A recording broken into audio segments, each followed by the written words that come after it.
everybody, and this week's Trials of Osiris map is Exodus Blue, which was a PlayStation 4 exclusive up until September. So I was not expecting this map to be a Trials map whatsoever. It was not on my radar at all, because I think it's because it was a PlayStation exclusive for so long that to see it in Trials is really weird. And when I first played on this map, I felt really freaking awkward. I felt, this is the analogy that I gave off the top of my head when I was streaming. I said that it felt like I was in a really uncomfortable rocking chair with the wrong size slippers on, because that kind of describes how I felt about this map when I first played it. It felt really uncomfortable.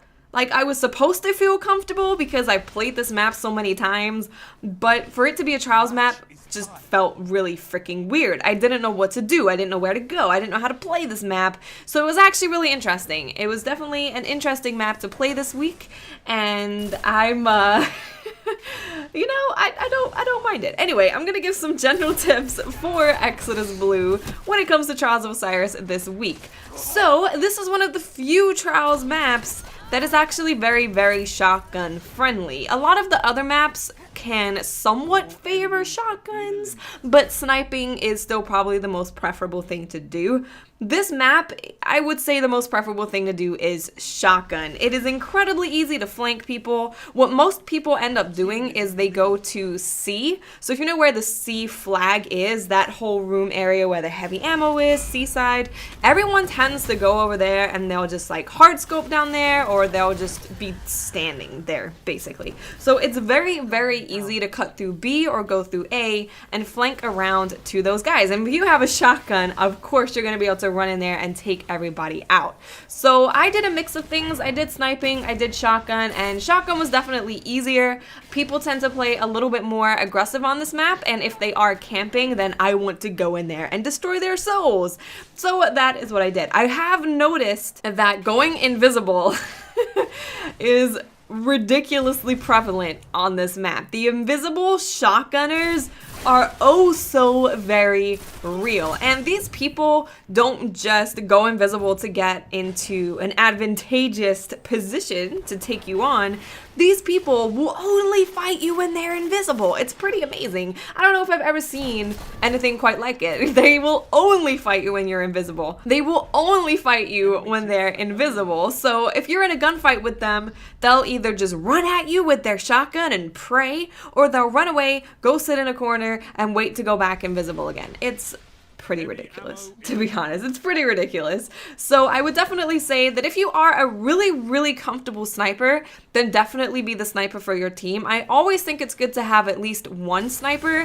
For Exodus Blue, I would say that having one sniper, two shotguns is probably going to be the better way to go. But of course, it depends on the teams that you are facing.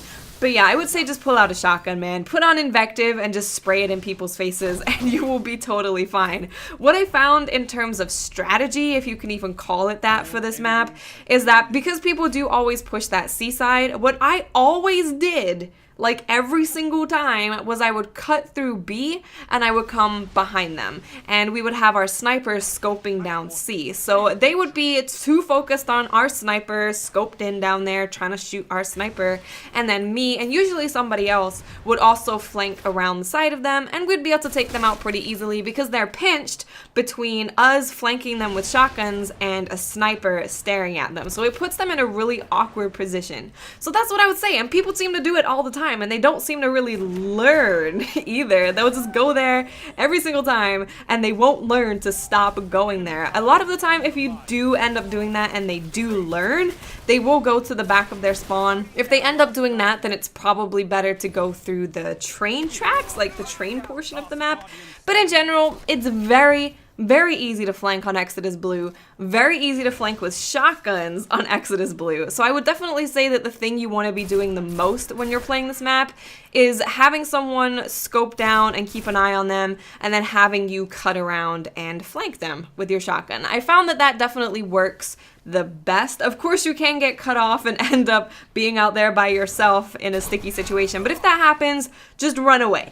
run away back to your team and reset the game. There's no problem with that whatsoever. It's very hard for a full team on Exodus Blue to collapse on you from C and take you out. Usually by the time they realize that you're there, you either got kills on them or you can just back away and it's all to the bueno. So I think that's pretty much it for my tips for Exodus Blue. It's a very, very weird map to be playing Trials on. It feels awkward, makes me feel uncomfortable in my skin.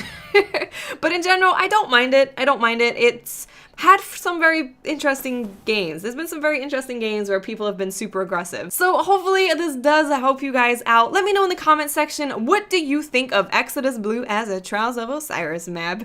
Thank you again so much for watching, guys. I'll speak to awesome people later. Bye.